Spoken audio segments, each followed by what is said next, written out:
کفار کی ایک میٹنگ تھی جس میں کفار کے بڑے بڑے سردار اور ان کے بڑے بڑے رؤساء بڑے بڑے شیاطین موجود تھے، جن کا یہ منصوبہ تھا کہ کس طرح نبوت کے اس پاک دعویٰ کو، نبوت کے اس پاک پیغام کو صفحہ ہستی سے ختم کیا جائے۔ تمام بڑے بڑے سردار موجود تھے، شیطان بھی وہاں پر اس مجلس میں شیخ نجدی کی صورت میں آیا تھا۔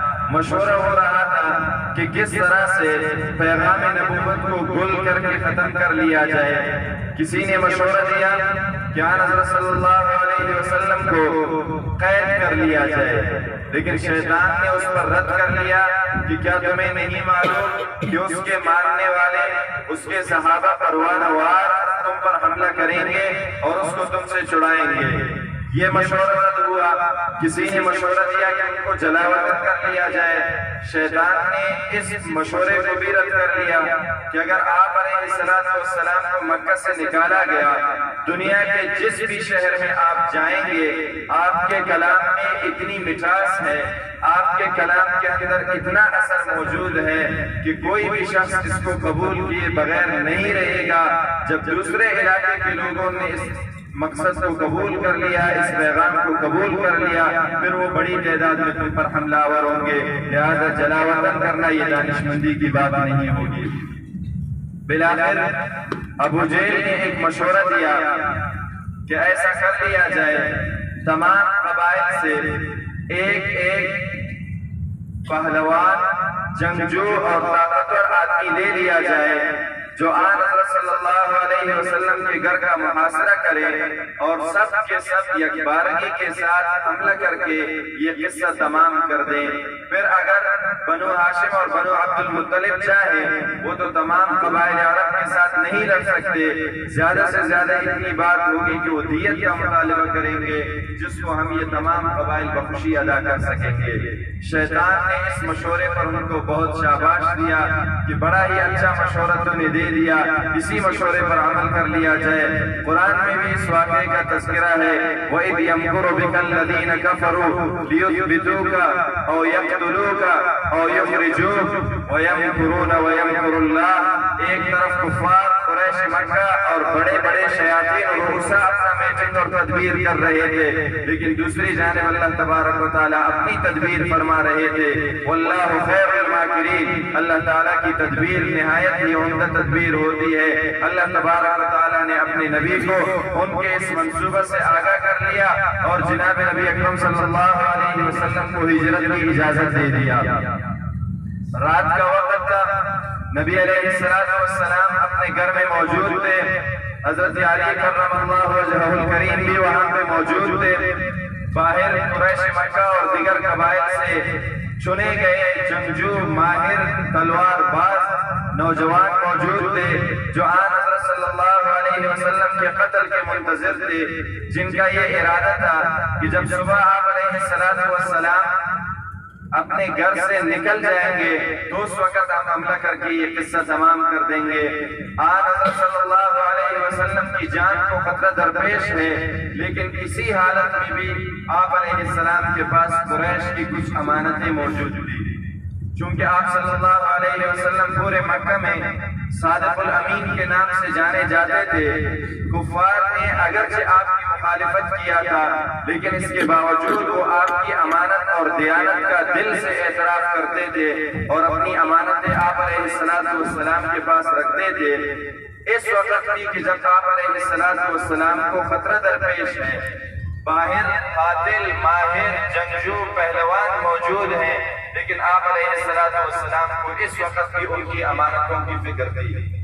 آپ علیہ السلام نے حضرت علی رضی اللہ تعالیٰ عنہ کو حکم دیا کہ آپ یہیں پر میرے جگہ پر، میرے بستر پر آرام فرمائیں۔ جب میں یہاں سے چلا جاؤں تو ان مشرکین کی یہ جو امانتیں میرے پاس موجود ہیں، تم ان امانتوں کو حوالہ کر لینا اور اس کے بعد مدینہ منورہ آ جانا۔ ذرا دیکھئے میرے محترم بھائی اور دوستو، ہم بھی اسی نبی کی امتی ہیں، ہم بھی اسی جناب نبی اکرم صلی اللہ علیہ وسلم کے نام لیوا ہیں۔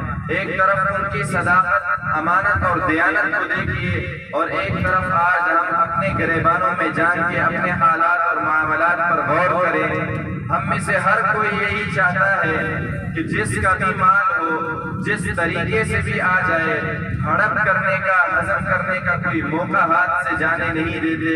اور ایک طرف ہمارے نبی علیہ السلام کی سیرت کا مطالعہ کیجئے کہ جان کے خطرہ درپیش ہونے کے وقت بھی آپ علیہ السلام کو امانتوں کی فکر تھی۔ تو حضرت صلی اللہ علیہ وسلم نے یہ امانت حضرت علی رضی اللہ تعالیٰ عنہ کے حوالے فرمایا، اور خود ایک مٹھی مٹی لے کر آپ علیہ السلام نے قرآن مجید کی یہ آیت وَجَعَلْنَا مِن بَيْنِ أَيْدِيهِمْ سَدًّا وَمِن خَلْفِهِمْ سَدًّا فَأَغْشَيْنَاهُمْ فَهُمْ لَا يُبْصِرُونَ اس پر پڑھ لیا اور اس مٹی پر پھونک دیا۔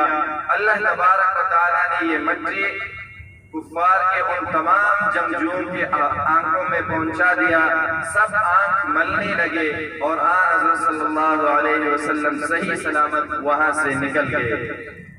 گھر سے نکلنے کے بعد آن حضرت صلی اللہ علیہ وسلم سیدھا حضرت ابوبکر صدیق رضی اللہ تعالیٰ عنہ کے گھر تشریف لے گئے، جہاں پر آج کل بھی مسجد ابوبکر صدیق رضی اللہ تعالیٰ عنہ موجود ہے۔ حضرت ابوبکر صدیق رضی اللہ تعالیٰ عنہ کو اطلاع دے دیا۔ ہجرت کی تیاریوں میں حضرت ابوبکر صدیق رضی اللہ تعالیٰ عنہ پہلے سے مصروف تھے، پہلے سے ہی وہ تیار ہو گئے تھے۔ یہاں سے نبی اور صدیق روانہ ہوتے ہیں، عام راستہ چھوڑ کر آپ علیہ السلام نے جبل ثور کا راستہ اختیار فرمایا، اور وہاں پہ غار ثور کے اندر آپ علیہ السلام نے قیام کر لیا۔ دوسری جانب جب صبح کے وقت مشرکین نے دیکھ لیا کہ حضرت صلی اللہ علیہ وسلم نہیں نکل رہے، تو انہوں نے جان کر دیکھ لیا، اندر داخل ہو گئے۔ وہاں پہ حضرت علی رضی اللہ تعالیٰ عنہ کو پایا تو کف افسوس ملنے لگے، اور غم و غصے کی لہر ان میں دوڑ گئی۔ یہاں سے بھی ابو جہل اپنے حواریوں کے ہمراہ سیدھا حضرت ابوبکر صدیق رضی اللہ تعالیٰ عنہ کے گھر پہنچا، کیونکہ اس زمانے کے کافر کو بھی پتا تھا کہ نبی اگر اپنے گھر سے نکلا ہے تو نبی کہیں اور نہیں جائے گا، نبی صدیق کے ہاں ہی جا سکتا ہے۔ یہاں پہ آ گئے، یہاں پہ حضرت صلی اللہ علیہ وسلم کو نہیں پایا تو مکہ مکرمہ میں اعلان کیا گیا کہ جو بھی آدمی نبی علیہ السلام کو زندہ یا آپ علیہ السلام کا سر مبارک لائے گا، نعوذ باللہ، اس کو 100 عربی اونٹ انعام میں ملیں گے۔ اسی انعام کی لالچ میں بہت سارے لوگ نکل گئے۔ کفار کی ایک جماعت غار ثور کے قریب تک پہنچ گئی۔ آپ علیہ السلام کی تلاش میں ایک طرف کفار کی تدبیر تھی اور ایک طرف اللہ تبارک و تعالیٰ کی تدبیر ہے۔ انہوں نے لوگوں کی خدمات لے لیے، آپ علیہ السلام کو ڈھونڈنا شروع کیا، اور اتنا ڈھونڈ لیا کہ آپ علیہ السلام کے قریب تک پہنچ گئے۔ حضرت ابوبکر صدیق رضی اللہ تعالیٰ عنہ عرض کرنے لگے کہ اے اللہ کے رسول صلی اللہ علیہ وسلم، یہ کفار اگر اپنے نشان قدم کی طرف بھی دیکھ لیں، اپنے پاؤں کی طرف نظر دوڑائیں تو یہ ہمیں دیکھ لیں گے۔ آپ علیہ السلام نے فرمایا لا تحزن ان اللہ معنا، اے ابوبکر صدیق غم نہ کیجئے، اللہ تبارک و تعالیٰ ہمارے ساتھ ہے، اللہ تبارک و تعالیٰ خود ہماری حفاظت کا انتظام فرمائیں گے۔ اور اللہ تبارک و تعالیٰ نے انتظام بھی فرمایا۔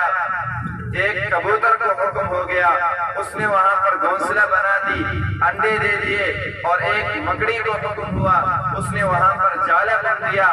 کفار جب قریب آ گئے، کبوتر اپنے گھونسلے سے اڑ گئی۔ کبوتر کے اڑنے کے ساتھ کفار کے ہوش و حواس بھی اڑ گئے۔ انہوں نے اپنے جو ماہر فوجی لائے تھے ان کو کوسنا شروع کر دیا کہ تم کتنے بیوقوف ہو، کس طرح کے راستے پہ ہمیں لے آئے ہو، یہاں پہ اگر کوئی انسان ہوتا تو کبوتر کہاں رہ سکتی تھی۔ جب آگے بڑھ گئے تو دیکھا یہاں پہ مکڑی کا ایک پرانا جالا موجود ہے۔ کہنے لگے کہ اگر کوئی انسان یہاں پر موجود ہوتا تو یہ مکڑی کا جالا یہاں پر کس طرح ہوتا، اور یہیں سے دوبارہ ناکام نامراد ہو کر کفار واپس لوٹ گئے۔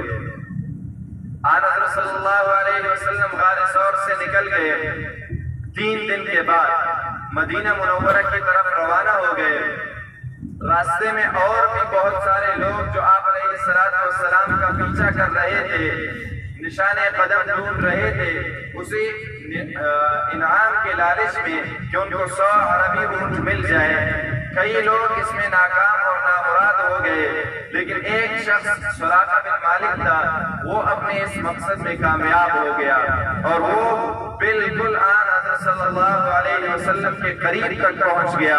لیکن جب قریب ہو گیا ان کے گھوڑے نے ٹھوکر کھائی، گر گیا، اس کے قدم زمین میں دھنس گئے۔ لیکن چونکہ دوسری جانب انعام کی لالچ تھی، سراقہ بن مالک نے دوبارہ گھوڑے کو لگام دیا، پھر سے گھوڑے کو دوڑانا شروع کر لیا۔ دوبارہ جب قریب ہو گیا پھر گھوڑے نے ٹھوکر کھائی، پھر گر گئے، پھر انہوں نے پیچھا کر لیا۔ تیسری دفعہ جب وہ قریب ہو گئے گھوڑے نے ٹھوکر کھائی، گر گئے۔ آن حضرت صلی اللہ علیہ وسلم نے پیچھے کی طرف نظر دوڑایا، تبسم فرما کر مسکرا کر آپ علیہ السلام نے فرمایا، اے سراقہ تمہاری اس وقت کیا شان ہوگی جب تم کسریٰ کے کنگن پہنو گے۔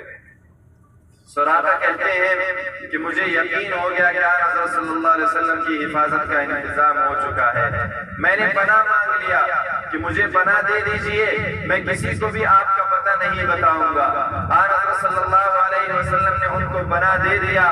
ایک غلام عامر بن فہیرہ کے ہاتھ میں یہ عہد نامہ لکھ دیا گیا اور وہ وہاں سے واپس لوٹ گئے۔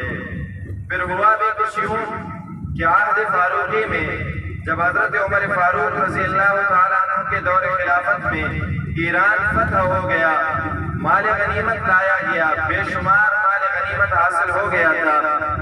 حضرت عمر رضی اللہ تعالیٰ عنہ نے مال غنیمت میں دیکھ لیا تو کسریٰ کا کنگن بھی ان میں موجود تھا۔ آپ نے مجلس میں اعلان فرمایا کہ کیا اس مجلس میں سراقہ بن مالک موجود ہے؟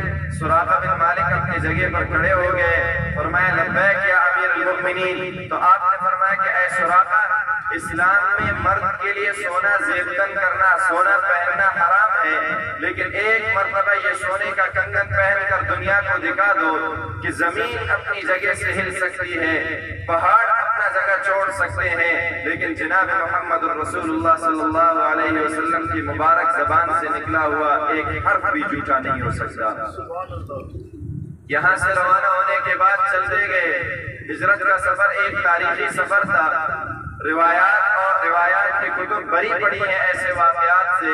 رستے میں ایک جگہ حضرت ام معبد رضی اللہ تعالیٰ عنہ کا خیمہ آ گیا۔ وہاں پہ حضرت صلی اللہ علیہ وسلم نے قیام فرمایا۔ ان کے خاوند موجود نہیں تھے گھر میں، تو آپ علیہ السلام نے ان سے عرض کیا کہ اماں اگر اجازت ہو تو میں اس بکری کا دودھ لے لوں۔ ان کے ہاں ایک بکری موجود تھی جن کے تن خشک ہو چکے تھے، کچھ بھی ان کے اس میں دودھ نہیں تھی۔ وہاں پہ ایک درخت تھا، وہ بھی خشک ہو چکا تھا، اس پہ پتے بھی موجود نہیں تھے۔ جب آن حضرت صلی اللہ علیہ وسلم نے دودھ کے بارے میں پوچھا تو ام معبد کہنے لگی کہ میرے ماں باپ آپ پر قربان، اگر دودھ یہاں پہ موجود ہوتی میں خود آپ کی خدمت میں پیش کر دیتی، لیکن کئی وقت ہو گئے، قحط سالی کی وجہ سے اس بکری کے تن بھی خشک ہو گئے ہیں، کچھ بھی ان میں دودھ نہیں۔ آپ علیہ السلام نے فرمایا اجازت دینا تمہارا کام، ان میں دودھ پیدا کرنا میرے رب کا کام ہے، تم صرف اجازت دے دو۔ انہوں نے اجازت دے دیا۔ آن حضرت صلی اللہ علیہ وسلم نے بسم اللہ پڑھ لیا، اس کے تنوں پر ہاتھ پھیر دیا اور دودھ دونا شروع کر لیا۔ اللہ کی شان دیکھیے کہ جس بکری کے تن خشک ہو چکے تھے ان میں اتنا دودھ آیا کہ حضرت ابوبکر صدیق رضی اللہ تعالیٰ عنہ نے بھی پی لیا۔ آپ علیہ السلام نے بھی نوش فرمایا، ام معبد رضی اللہ تعالیٰ عنہ نے بھی پی لی، اور اس کے بعد حضرت صلی اللہ علیہ وسلم نے اس کے خاوند کا حصہ بھی رکھ دیا کہ جب وہ آ جائیں تو ان کو بھی دودھ پیش کیجیے گا۔ یہ برکت تھی آن حضرت صلی اللہ علیہ وسلم کے دست مبارک کا۔ ایسا ہی ایک واقعہ حضرت ابو ہریرہ رضی اللہ تعالیٰ عنہ کا بھی آتا ہے۔ حضرت ابو ہریرہ رضی اللہ تعالیٰ عنہ آپ علیہ السلام کے خاص صحابہ کرام میں سے تھے۔ فرماتے ہیں کہ میں مدینہ منورہ میں مسجد نبوی اور صفہ میں رہا کرتا تھا، علم حاصل کرتا تھا، لیکن کھانے پینے کو مجھے کچھ دستیاب نہیں ہوتی تھی۔ نوبت اس حالت تک پہنچ جاتی تھی کہ کبھی کبھار مجھ وقت پر غشی طاری ہو جاتی تھی. لوگ یہی سمجھتے تھے کہ یہ مرگی کا بیمار ہے، لیکن فرماتے ہیں کہ خدا کی قسم مجھے کوئی بیماری نہیں تھی، صرف بھوک کی وجہ سے میں بے ہوش ہو جاتا تھا. فرماتے ایسے ہی ایک دن مجھے سخت بھوک لگی تھی، میں مسجد نبوی میں انتظار کر رہا تھا کہ اچانک حضرت عمر رضی اللہ تعالیٰ عنہ تشریف لے آئے. میں ان کے ساتھ چند قدم چل پڑا. میں نے ان سے ایک مسئلہ پوچھا، انہوں نے مسئلہ بتا دیا. مقصد مسئلہ پوچھنا تھا، لیکن نیت یہ تھی کہ شاید ان کو میرے بھوک کے ادراک ہو جائے تو وہ مجھے کچھ کھلائے پلائے. لیکن انہوں نے مسئلہ بتا دیا، وہ روانہ ہو گئے. پھر حضرت ابوبکر صدیق رضی اللہ تعالیٰ عنہ تشریف لے آئے. ان سے بھی ایک مسئلہ پوچھا، انہوں نے بھی ان کی بھوک کا احساس نہیں کیا، مسئلہ بتا دیا اور تشریف لے گئے. پھر آن حضرت صلی اللہ علیہ وسلم تشریف لے آئے. فرمایا اے ابو ہریرہ، تمہاری حالت کا مجھ سے بڑھ کر کس کو علم ہو سکتا ہے، آ جاؤ میرے ساتھ. گھر کے اندر تشریف لے آئے. فرمایا کیا گھر میں کچھ موجود ہے؟ عرض کیا گیا جی ہاں، دودھ کا ایک پیالہ موجود ہے، لایا گیا تھا. آپ علیہ السلام نے حضرت ابو ہریرہ رضی اللہ تعالیٰ عنہ کو فرمایا کہ جاؤ صفہ میں جتنے بھی علم حاصل کرنے والے صحابہ کرام موجود ہیں سب کو یہاں پہ بلاؤ. ابو ہریرہ رضی اللہ تعالیٰ عنہ فرماتے ہیں کہ پہلے تو میں خوش تھا کہ میرے لیے انتظام ہو گیا، ایک پیالہ دودھ مل گیا. اب جب فرمایا کہ صفہ کے تمام صحابہ کو بلاؤ، وہاں پہ 70 کے قریب صحابہ کرام موجود تھے. میں حیران ہو گیا کہ اب مجھے کیا ملے گا اور ان کو کیا ملے گا. تمام علم حاصل کرنے والے صحابہ کرام تشریف لے آئے. آپ علیہ السلام نے بسم اللہ پڑھ لیا، دودھ پر دم کر لیا. ابو ہریرہ سے فرمایا کہ اب پہلے ان صحابہ کرام کو یہ دودھ پیش کرو. ابو ہریرہ رضی اللہ تعالیٰ عنہ فرماتے ہیں کہ میں ایک صحابی کو دودھ کا پیالہ پیش کرتا، میرے دل میں یہی بات آ جاتی تھی کہ بس یہ سارا پیالہ یہی پی لے گا، باقیوں کو کچھ نہیں ملے گا. لیکن جب وہ پیالہ چھوڑ دیتا، وہ پیالہ اسی طرح بھرا ہوا ہوتا تھا. میں دوسرے صحابی کو پیش کرتا، تیسرے صحابی کو پیش کرتا. یہ سلسلہ اسی طرح چلتا رہا. جتنے بھی وہاں پہ حاضرین تھے سب نے دودھ پی لیا، لیکن وہ پیالہ اسی طرح کھچا کھچ بھرا ہوا تھا، کچھ بھی اس کے اندر کمی نہیں آئی. پھر آپ علیہ السلام نے فرمایا اے ابو ہریرہ اب تمہاری باری ہے، تم دودھ پی لو. فرماتے ہیں کہ میں تو یہی سمجھ رہا تھا کہ میں تو ایک گھونٹ میں یہ سارا پیالہ پی لوں گا. فرماتے ہیں میں نے پی لیا، جتنا میں پیتا رہا کچھ بھی اس کے اندر کمی نہیں آئی، یہاں تک کہ میں سیر ہو گیا. آپ علیہ السلام نے فرمایا دوبارہ پی لو. دوبارہ میں نے پی لیا. پھر فرمایا دوبارہ پی لو. آخر میں نے عرض کیا کہ یا رسول اللہ صلی اللہ علیہ وسلم اب مزید کچھ بھی گنجائش میرے اندر باقی نہیں رہی، میں مکمل سیر ہو گیا. لیکن فرماتے ہیں پیالہ اسی طرح کھچا کھچ بھرا ہوا تھا. اس کے بعد آپ صلی اللہ علیہ وسلم نے خود نوش فرمایا. تو اس میں جہاں ایک طرف آپ السلام کے دست مبارک کی برکت کا پتہ چلتا ہے، وہیں پر آپ علیہ السلام کے ایک اور معمول کا بھی پتہ چلتا ہے کہ آپ علیہ السلام پہلے خود نہیں کھاتے تھے، دوسروں کو کھلاتے تھے. پہلے خود نوش نہیں کرتے، دوسروں کو پلاتے تھے. بعد میں جو کچھ بچ جاتا آپ علیہ السلام نوش فرماتے تھے. یہی میرے نبی کی سنت ہے. جو کامل پیر ہوگا، جو کامل ولی ہوگا، وہ اسی سنت پر عمل کر لے گا.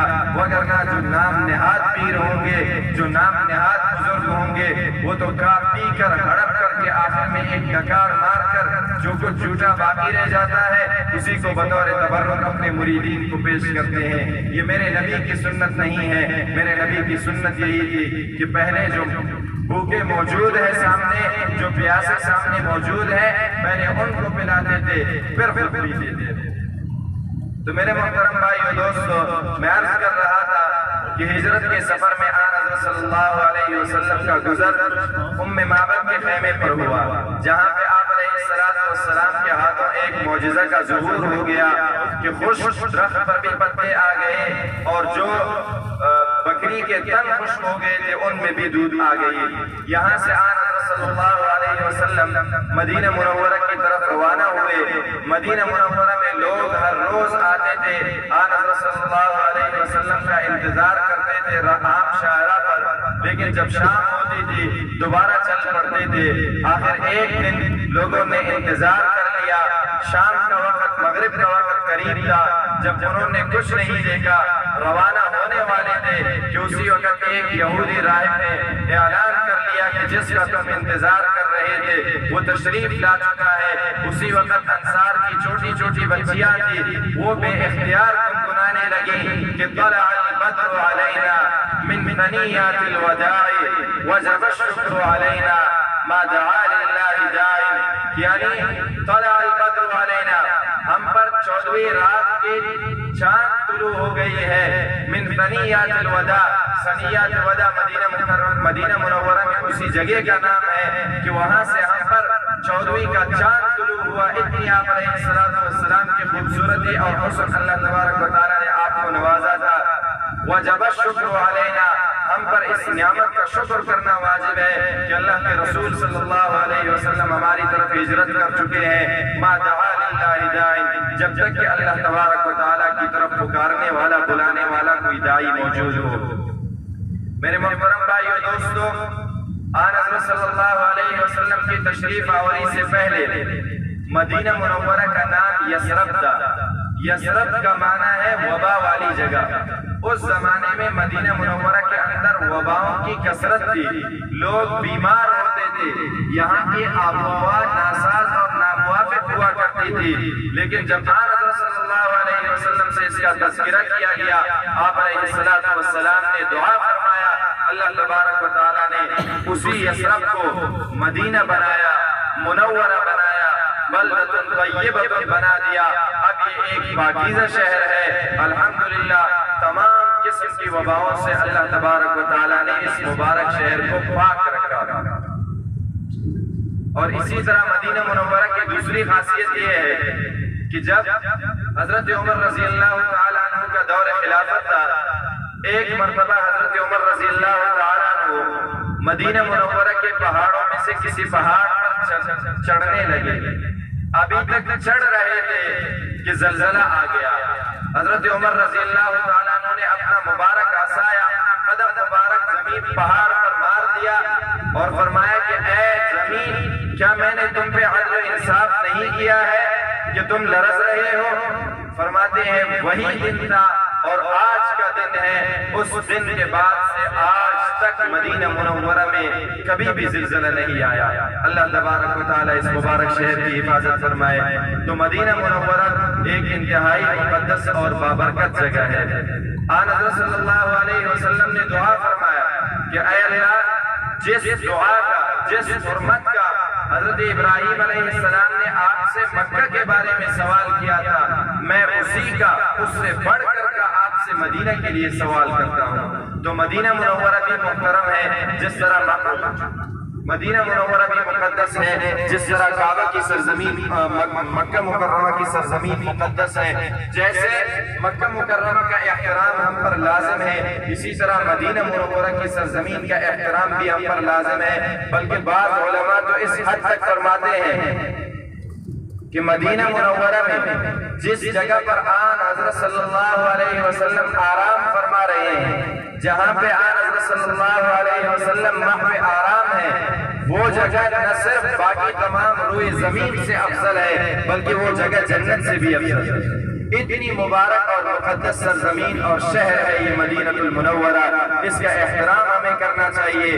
اسی طرح آپ علیہ السلام نے فرمایا ما بین منبری و روضتی روضۃ من ریاض الجنہ، میرے منبر اور میرے گھر کے درمیان جنت کے باغیچوں میں سے ایک باغیچہ ہے۔ اللہ تبارک و تعالی ہم سب کو وہاں کی حاضری نصیب فرمائے۔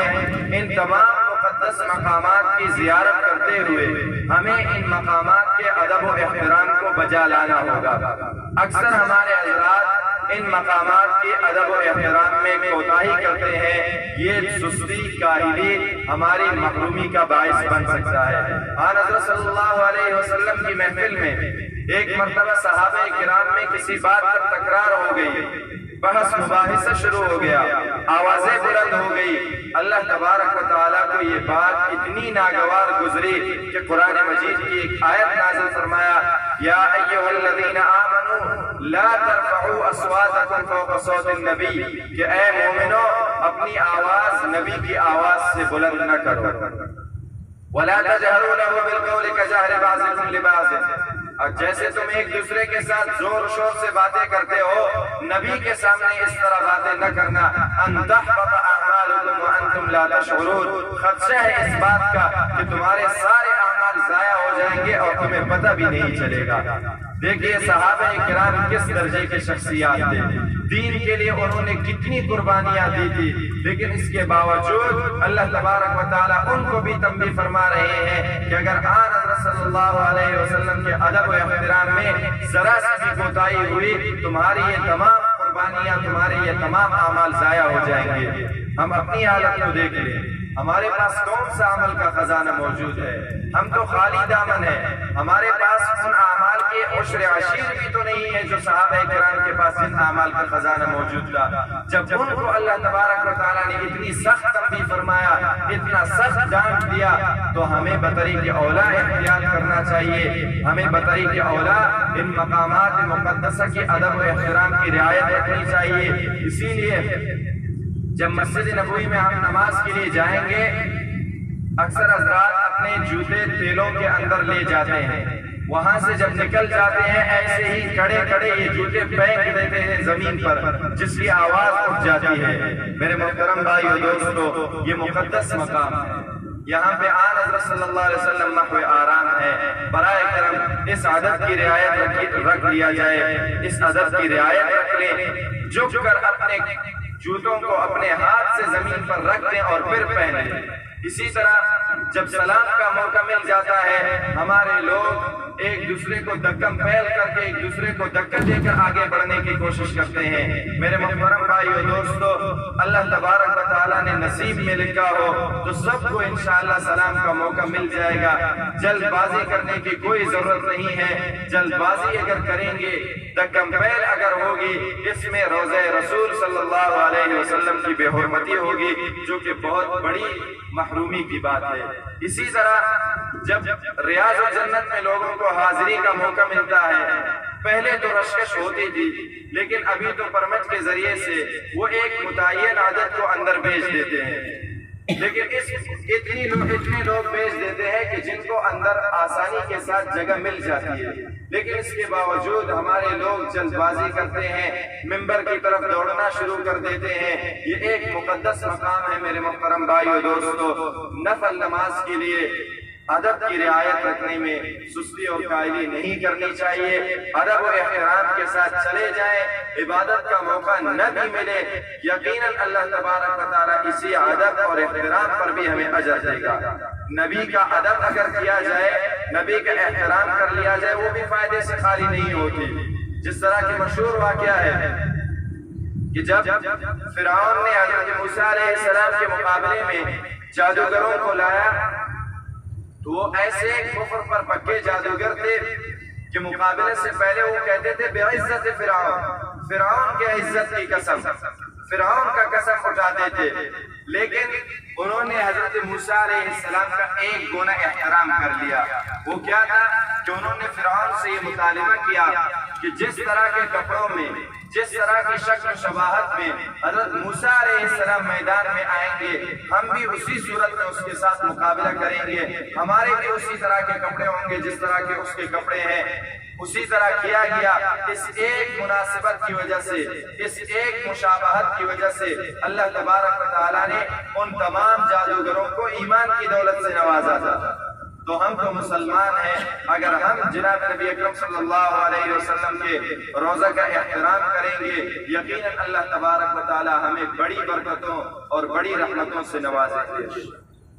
اور آخری بات جو آپ حضرات کی خدمت میں عرض کرنی ہے وہ یہ ہے کہ ان مقدس مقامات کی زیارت سے ہمارا مقصد کیا ہے؟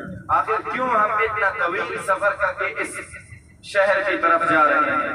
میرے محترم بھائیو دوستو، ہمیں یہ عزم، یہ ارادہ کرنا چاہیے کہ جس نبی کی ہمارے دل میں اتنی محبت ہے کہ ہم جو کچھ جمع پونجی ہمارے ساتھ موجود ہے وہ خرچ کر کے یہاں پہ حاضری دیتے ہیں۔ اگر ہم اتنی محبت کا اظہار کرتے ہیں، اگر ہم اتنے ہی نبی کے عاشق ہیں، تو پھر ہمیں نبی کی سنتوں کو اپنانا چاہیے۔ عشق وہی ہوتا ہے نبی سے جو نبی کی صورت میں ہو۔ یہ کون سا عشق ہے کہ عاشق کی الگ صورت ہے، معشوق کی الگ صورت ہے؟ کیا یہی عشق ہے؟ کیا یہی پیار ہے؟ شکل عاشق سے معشوق بیزار ہے؟ یہ تو عشق نہیں ہے میرے محترم بھائیو دوستو۔ عشق اس کو کہتے ہیں کہ معشوق جس صورت میں ہے عاشق بھی اسی صورت میں خود کو ڈال دے۔ معشوق جو عمل کرتا ہے عاشق بھی وہی عمل کر لے، یہ آدمی حقیقی عاشق کہلائے گا۔ یہ اگر لاکھوں میل مسافت پر بھی ہوگا پھر بھی یہ عاشق رسول کہلائے گا۔ لیکن اگر کوئی آدمی روضہ رسول پر حاضری بھی دے دے، یہاں پہ آ کر درود و سلام بھی پیش کر لے، لیکن اس کے باوجود بھی اس کی سیرت اور صورت میں ایک ذرہ برابر بھی فرق نہ آئے، جس حالت میں وہ پہلے آیا تھا سنتوں کو چھوڑ کر کے آیا تھا، یہاں سے بھی وہ اسی صورت کے ساتھ دوبارہ چلا جائے، ایسے آدمی سے بڑھ کر کوئی محروم آدمی نہیں ہو سکتا۔ میرے محترم بھائیو دوستو، یہاں پہ یہ عزم کر لے۔ اویس کرنی کا واقعہ ہمارے سامنے موجود ہے۔ نبی اکرم صلی اللہ علیہ وسلم کے زمانے کا آدمی تھا، حاضر نہیں ہو سکا کیونکہ ان کو والدہ کی خدمت کی وجہ سے ان کو موقع نہیں ملا، لیکن دل کے اندر اتنا عشق تھا کہ آپ علیہ السلام نے حضرت عمر فاروق رضی اللہ تعالیٰ عنہ کو فرمایا کہ اے عمر، جب اویس کرنی سے تمہارا ملاقات ہو تو ان سے اپنے لیے دعائیں لے لو۔ کیوں اتنی اللہ تبارک و تعالیٰ نے اس کو عزتوں سے نوازا؟ اس لیے کہ وہ حقیقی عاشق تھا، دل کے اندر عشق موجود تھا۔ تو ہمیں بھی چاہیے کہ ہم دل سے نبی کا عاشق بنیں، اور عشق اسی کو کہتے ہیں کہ آپ معشوق والی صورت اختیار کر لیں۔ جو سنتیں ہیں نبی کی، ان سنتوں کو اپنائیں۔ سنتوں کو اپنائیں گے تو آپ کو بتانے کی ضرورت نہیں پڑے گی کہ میں عاشق ہوں۔ یہ جو چیخ کر کہتے ہیں کہ میں عاشق رسول دا، میں نبی کا عاشق، نبی کے عشق کے لیے صرف اتنی سی بات کافی ہے کہ آپ نبی کی صورت میں نظر آ جائیں، آپ خود بخود عاشق کہلائیں گے۔ تو لہٰذا یہاں سے جانے کے بعد بلکہ روضہ رسول پر ہی ہم یہ عہد کر لیں کہ آج تک ہم نے نبی کی سنتوں سے اختلاف کیا ہے، یا رسول اللہ صلی اللہ علیہ وسلم، آج آپ کے روزے پر میں یہ عہد کرتا ہوں، میں یہ وعدہ کرتا ہوں کہ آج میں آپ کی فلان سنت کو زندہ رکھوں گا، جب تک میں زندہ ہوں میں یہ سنت اپنے ساتھ زندہ رکھوں گا۔ اور آپ علیہ السلام نے خود فرمایا کہ فتنوں کے زمانے میں ایک سنت کو زندہ کرنے کا اجر 100 شہیدوں کے برابر ہوگا۔ آج وہی فتنوں کے زمانے ہیں۔ آج کل کے دور میں سنتوں پر عمل کرنا یقیناً ظاہری طور پر مشکل ہے، لوگ تانے بھی تو دیتے ہوں گے کہ آج کے دور میں بھی آپ کے کپڑے اسی طرح کے کپڑے ہیں، آج کے دور میں آپ نے اتنی کشادہ کرتا پہن لیا ہے، آج کے دور میں آپ کے چہرے پر داڑھی موجود ہے، آج بھی آپ اسی طرح اپنے شلوار ٹخنوں سے اتنی اوپر رکھتے ہو، لیکن ثواب اسی صورت میں ملے گا کہ جب آپ لوگوں کے تانوں کو رد کریں گے، آپ ان کی پرواہ نہیں کریں گے، آپ نبی کی سنت کو مد نظر رکھیں گے تو اس کا اجر بھی زیادہ ہوگا۔ تو انشاءاللہ یہ عہد کیجیے، نبی کے روضے پر یہ عہد کیجیے، کوئی بھی سنت ہو آپ یہ عہد کر لیں کہ آج کے بعد میں اپنی داڑھی کو چھوٹا نہیں کروں گا، آپ یہ عہد کر لیں کہ آج کے بعد میں اپنا شلوار ٹخنوں سے نیچے نہیں لٹکاؤں گا، آپ یہ عہد کیجئے کہ جس طرح کے نبی علیہ السلام کے معاملات تھے، جس طرح ہی ان کی دیانت تھی، میں اسی نقش قدم پر چلنے کی کوشش کروں گا۔ جب اس طرح کی کوئی تبدیلی ہمارے اندر آئے گی تو پھر یقیناً ہمارا یہ سفر فائدہ مند بھی ہوگا، یہ سفر ہمارا مزید بابرکت ہوگا اور اس سفر کا ہمیں فائدہ بھی حاصل ہوگا۔ دعا ہے اللہ تبارک و تعالی ہمیں حقیقی معنوں میں عاشق رسول بنا دے، ہمیں اللہ تبارک و تعالی جناب نبی اکرم صلی اللہ علیہ وسلم کی شکل و شباہت، ان کی سیرت و صورت کو اختیار کرنے کی توفیق عطا فرمائے۔ وآخر دعوانا ان الحمد للہ رب العالمین۔